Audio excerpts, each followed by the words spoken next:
Welcome. I would like to take this opportunity to read excerpts from my collection of novellas entitled At the Fringes of Experience, and particularly from a piece called No Time for Retribution. Sand in the Machine. There is a great reluctance to know truth. Whenever I trespass upon someone's hidden distress, I feel a great constriction of the flesh. If I dare proceed into that territory, I can expect to be subjected to unmitigated expressions of rage. From the fluid and chaotic plasma that I was quite literally born with, the schools tried to forge a rigid foundation, a ludicrous exercise at best. The philosophy of this education was rooted in unidimensional principles and camouflage in the subtleties of ethics and good behavior. They were efficient in the art of imprinting these ideas, but I was far too slippery. The machine is already in place. It is massive and wondrously intricate. Its gears, levers, switches, and other motive devices are well maintained and attended by superb technicians. We, our bodies and minds, provide the raw energy for its running. I happen to be one of those unpleasant bits of sand that manages to insinuate itself in the machinery and thwart its workings. I am that archetypal villain, inimical to progress and a singular detriment to the monosyllabic interactive dollar. What is so dangerous about truth? Why is it so shunned and despised? What is lost in its telling? I don't know. I certainly don't have anything to lose. The card should be placed squarely on the table. We're all human and quite the same, aren't we? All those books on morality and religion and good government, all those elaborate sermons and Sunday school, all those pompous judges on their thrones of measured deliberations, all the codified laws, all those mysterious allusions to the greater good, all those expectations of an afterlife where only the righteous prevail, all those sentimental journeys to a past that never was. But who really believes it all? Out in the street, on the other hand, I'm supposed to fight for my place in the sun. There is no assumption that I am inherently equal.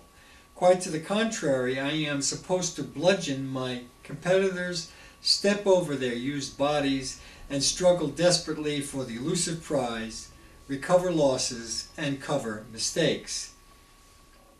Truth cannot be taken lightly. Every word bears the weight of its vision and clarity. There have only been a precious few who have been willing to partake of a bit of this existence with me. The next piece is called Remembrances. The wind moves like a leopard. Young men look longingly to their fathers who vaguely remember clean air, fresh butter in giant tubs, and a nation of immigrants building the railroads, cutting the timber, erecting the cities, and dragging the coal out of the earth with hot, dark muscles.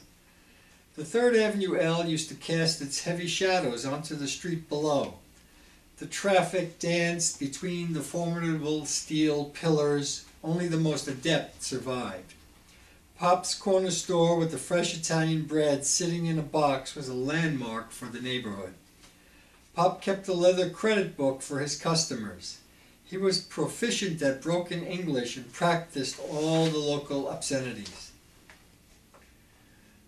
Porrett's Fresh Vegetables stood next to Al's fish store on 180th Street. My mother often sent me there with 20 cents for soup greens and extra change for some fresh squid. Al was a man with a wide girth and a grossly stained apron. He always smelled particularly revolting. Ice-cold, torpid fish with voluminous eyes looked up at me whenever I walked into the store. I often felt apprehensive there, especially when I was the only customer. Al had a way of looking at me that I found terribly unnerving. It was as if he carried the souls of all the dead fish within the boundaries of his eyes. I often accompanied my dad to the German butchers on Washington Avenue. My head barely peered over the great wooden cutting block. The butchers had great big hands that wielded ferocious-looking knives that they used with such shocking ease.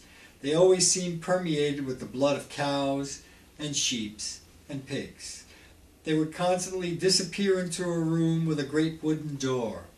Whenever they opened this door by its shining chrome handle, frigid, humid air would come billowing out. They often reappeared from that room carrying great chunks and pieces of cold, dead animal flesh. It was on that great wooden block that they would carve, shape, and subdue the meat with their cleavers and knives. I was mesmerized by their skill and dexterity. Across the street from the butcher's was the egg store. Within the store were wooden bins filled with eggs. Eggs that had been carefully sorted into various sizes and colors awaited the arrival of customers.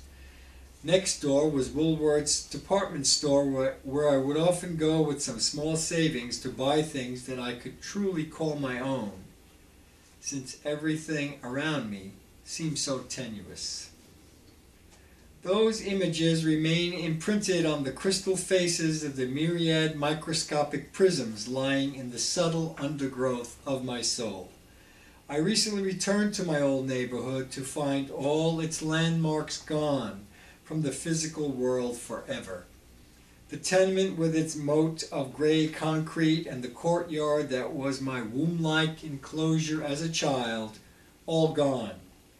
Only the images remain, still dancing within these aging neurons in my head. They too are growing feeble.